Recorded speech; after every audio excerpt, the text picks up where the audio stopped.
item 8 is the Biodiversity Fund applications. It's pretty self-explanatory.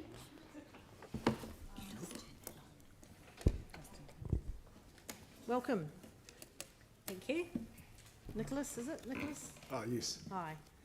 Right, do you want to just give us a brief overview or take it as read? Well, there's 4 projects Yep. that have applied for biodiversity grant funding. 3 of them on Banks Peninsula, 1 in the Harewood ward, 3 for mostly forest, but some other interesting rocky outcrop ecosystems as well, and 1 for wetland restoration. All projects clearly meet the criteria for funding, significant ecological values involved, and what's the money is to protect and enhance them, and also contributes to protection and perpetuity. I'd point out that 2 of them are in collaboration with the Banks Peninsula Conservation Trust, and 1 in collaboration with QE2. And the other one is with Isaac's Wildlife Trust. That's great. So we have maximum 40,000 that we can contribute, and that's fund matched. That's right, yeah. And see, noting we have over the years put in 655,871 since 2017, and some of that was for pest control as well. So it just shows us that we are working side by side with Environment Canterbury and the zone committees as well. Are there any questions on Yanni? Just wondering in terms of how people know that this fund exists, and whether there's been any consideration of doing anything along the Apawaho Heathcote River.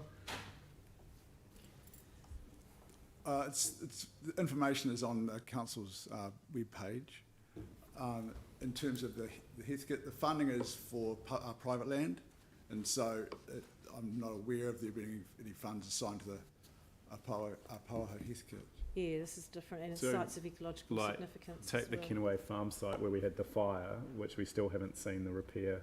And I mean, I don't know what's needed, but some of that was on private land. Would that be eligible?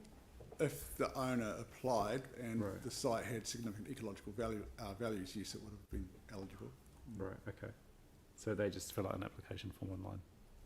Is that correct? Just go online onto the Christchurch Yes, City Council and they can website? ring up, of course, and we'll provide them guidance and assist them with an application if they want that.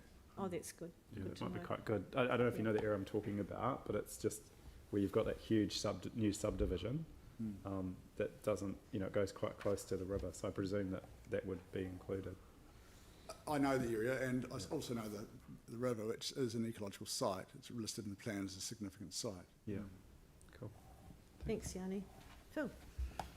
Thanks, guys. That Isaac's one, is that on their land? Does their land go right up that?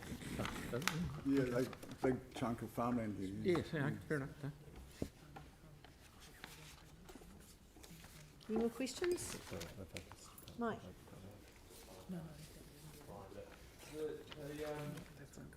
The last one on Valley, why is that not used?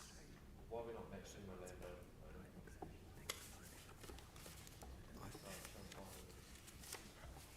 I think The Billabon's Valley one. Yeah. the landowners already paid to fence the site, and they also have quite an extensive trapping program.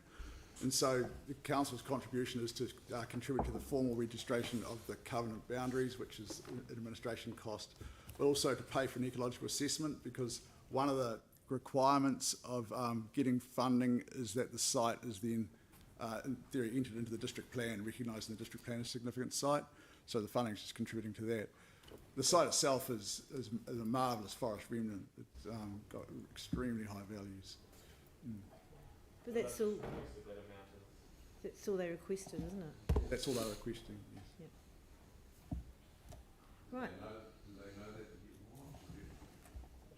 Yeah, they'll be aware of what they are entitled to. I mean, it doesn't stop them potentially putting an application in the future.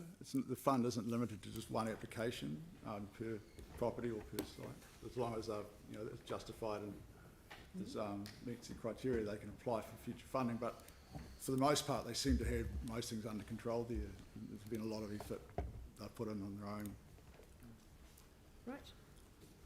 No more questions? Andrew's happy to move. Mike, second. Any discussion? Andrew? It's great to have these 4 projects in front of us today. I think this really shows the value of this fund, in particular the way that we can see benefits from the fund of leveraging match funding from other sources for these type of projects as well.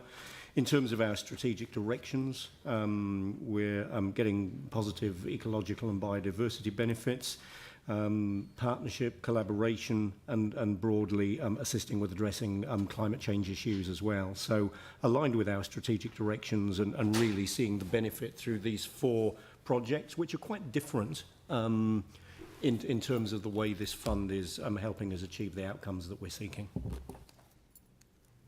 Well said. Totally support that. All right, on that note, I'll put the motion. All those in favour say aye. Aye. Opposed? That's carried. Thank you very much. Thank you. Right, rocking on to item 9,